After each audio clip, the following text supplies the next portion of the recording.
भगवान श्री कृष्ण श्रीमद् भगवद गीता में अर्जुन को सिद्ध भक्ति योगी के लक्षण बताते हैं।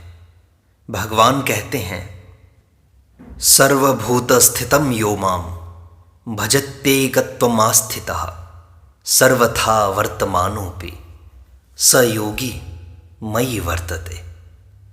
श्लोक की व्याख्या करते हुए पूज्य स्वामी रामसुखदास जी लिखते हैं, एकत्वम आस्थितः।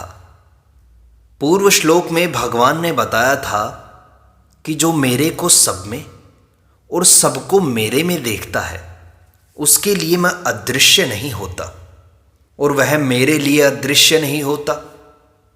अदृश्य क्यों नहीं होता? कारण कि संपूर्ण प्राणियों में स्थित मेरे साथ उसकी अभिन्नता हो गई है, अर्थात मेरे साथ उसका अत्यधिक प्रेम हो गया है। अद्वैत सिद्धांत में तो स्वरूप से एकता होती है, पर यहाँ वैसी एकता नहीं है। यहाँ द्वैत होते हुए भी अभिन्नता है, अर्थात भगवान और भक्त दिखाई देने में तो दो हैं पर वास्तव में एक ही हैं।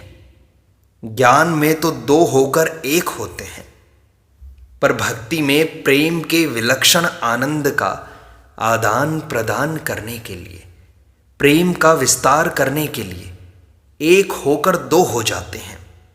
जैसे भगवान श्री कृष्ण और श्री जी एक होकर भी दो हैं। जैसे पति और पत्नी दो शरीर होते हुए भी अपने को अभिन्न मानते हैं, दो मित्र अपने को एक ही मानते हैं, क्योंकि अत्यंत स्नेह होने के कारण वहाँ द्वैतपना नहीं रहता।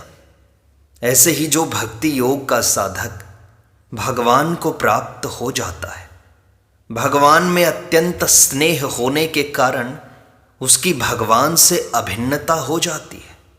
इसी अभिन्नता को यहाँ एकत्वम आस्थितः पद से बताया है। भगवान आगे कहते हैं, सर्वभूत स्थितम यो माम भजति।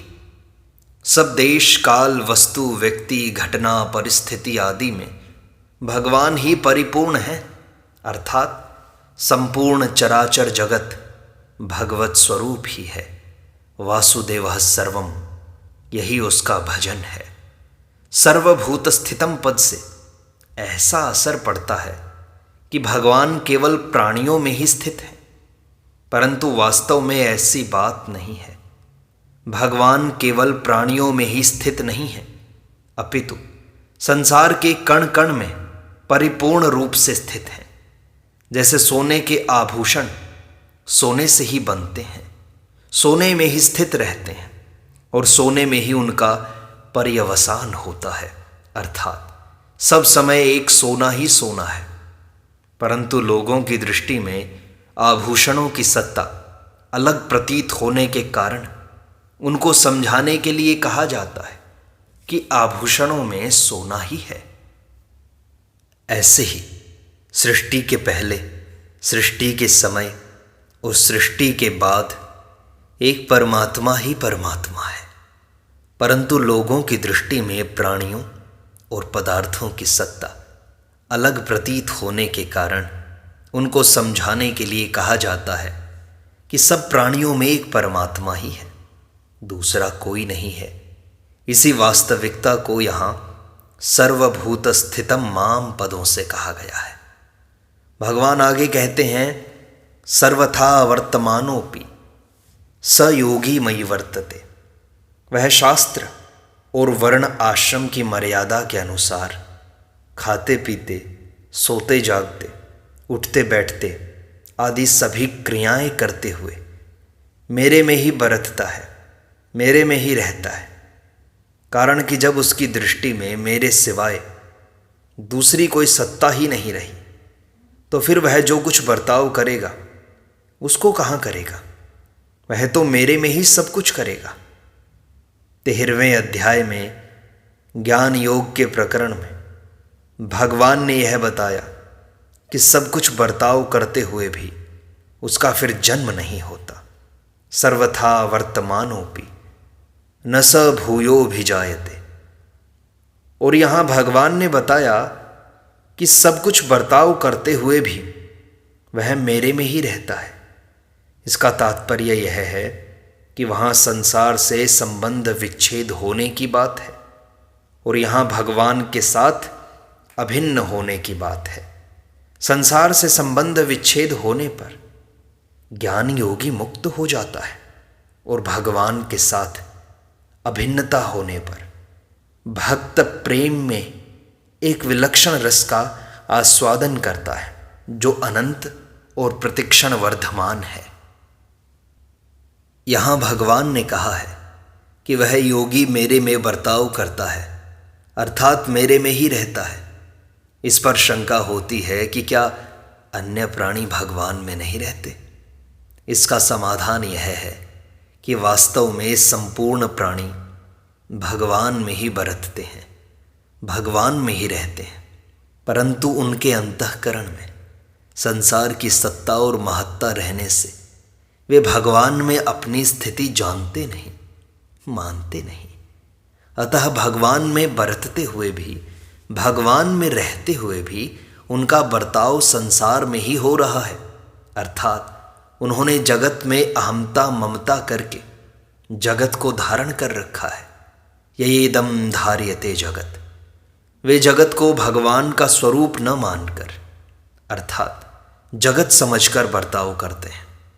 वे कहते भी हैं कि हम तो संसारी आदमी हैं, हम तो संसार में रहने वाले हैं, परंतु भगवान का भक्त इस बात को जानता है कि यह सब संसार वासुदेव रूप है।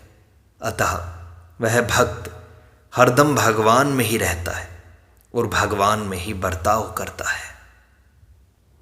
भाव यह है कि भक्त संपूर्ण जगत को परमात्मा का ही स्वरूप देखता है। उसकी दृष्टि में एक परमात्मा के सिवाय और किसी की सत्ता नहीं रहती। उसके लिए दृष्टा, दृश्य और दर्शन तीनों ही परमात्मा स्वरूप हो जाते हैं। वासुदेवः सर्वम, इसलिए जैसे गंगाजल से गंगा का पूजन किया जाए, ऐसे ही उस भक्त का सब बर्ताव परमात्मा में ही होता है। जैसे शरीर में तादात्म्य वाला व्यक्ति सब क्रिया करते हुए शरीर में ही रहता है, ऐसे ही भक्त सब क्रिया करते हुए भी परमात्मा में ही रहता है। जैसे सब जगह बर्फ ही बर्फ पड़ी हो तो बर्फ कैसे छिपेगी?